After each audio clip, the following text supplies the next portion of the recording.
Hey, this is Conrad. I'm going to talk to you today about the rise in tuition in the United States and kind of tell you what you are actually paying for.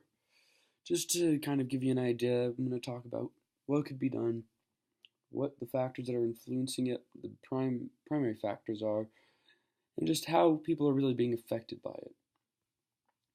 Now, just to start about how we can stop this from happening, it's really a pretty basic thing to do. The first thing is all you have to do is ask your teachers to teach more classes. If the teachers taught per teacher maybe one or two more classes per year, it would allow them to reduce the size of their faculty by about 25%, which, when you're thinking about salaries, is a fair amount to really help students be able to afford it and afford their tuition if it's lowered by a quarter. Because if you think about how many people are working for the university, it's probably, what do we have? We got 5 to 7,000 faculty and staff, and some of them are not necessary. And the other thing is that we could inject technology a little bit more into the classes, such as this class, how we have it online, or even my the information systems class, where you don't have to actually go into the classroom to do things. It's optional and you can get your extra help there, but you pretty much just do everything at your own pace online. And I mean, just looking at it, how fast the tuition is raising is much faster than inflation. It's crazy. And the main reason is because of the state governments are not funding us enough. And it's really just kind of making it harder and harder for us to be able to get by. And I mean, if you just look at Nevada, for example, the price of higher education is rising so steeply that people are realizing that there's no point to get a college education, especially in Nevada where tourism is such a big thing and it brings more money than having an education, really. There's no investment, but the returns are better. One interesting thought that Jung Cheol Shin and Sandy Milton discussed was the idea of a cost-related tuition policy. They found that the disciplines that were learning less, or making less after they graduated, not learning less, were more elastic. That means that when tuition prices raised, their enrollment dropped. When tuition prices dropped, their enrollment rose. So it's clear that maybe there should be a cost-related tuition policy where maybe the science and the business majors pay a little bit more than your teachers or your humanities students, but they also get a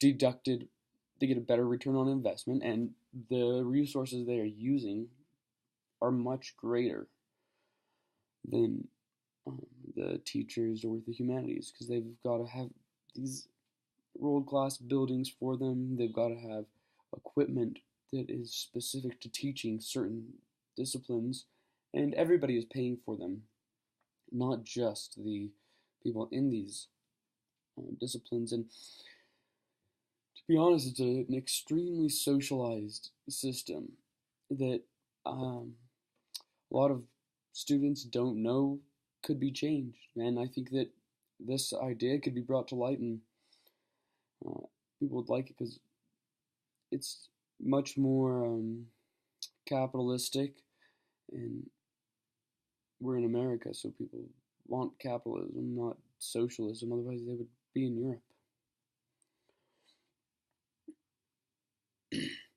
So, I mean, what the state governments are doing is crazy. In Nevada, the tuition went up 60%, and the school was facing cuts left and right. I mean, they're having to drop enrollment and they're dropping people like crazy. So the university is really suffering. They're having to get rid of full departments rather than just taking a few classes out. They're getting rid of a full department and making themselves kind of specialized universities, but they're not getting better at anything. They're just removing programs and rising tuition. It doesn't make sense to rise tuition when you're removing programs.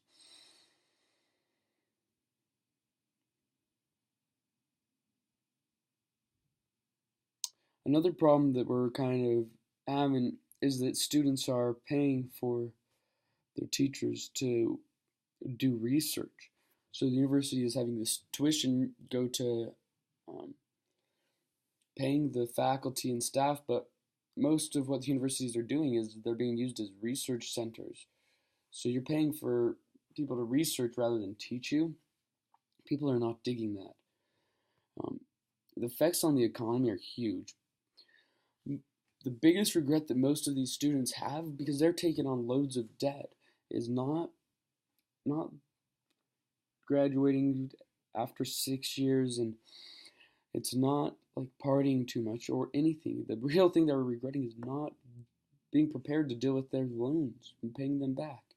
People are so in debt they're not able to pay their loans back. They're not able to pay their houses off because of these stupid college loans they took out. You're giving somebody a loan that doesn't have money management skills. You're giving them a multi-thousand-dollar loan, saying, "There you go. Go have fun with this loan.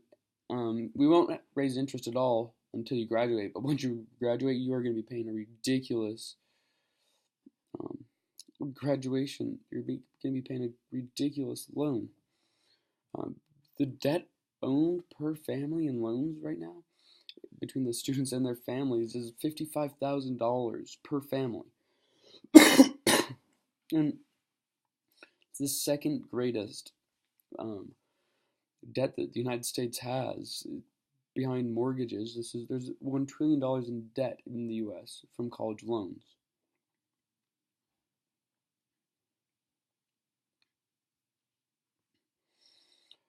And this is not going to be good for the country. None of this is good for the country. College students are the future of America. If these people don't come out like we want them to, then the country is not going to be what it needs to be. You're setting these people that you want to be successful. You want them to be able to make a lot of money for the country. You want them to be able to be the future business leader, the future politics leader, the future teacher. But they're not going to be able to if you're making them like get so desperate for money they've got to break the law to make money. So those are my thoughts. I think that the system needs a lot of change, but it can be fixed. And I would like to hear back what everybody else thinks. Thank you.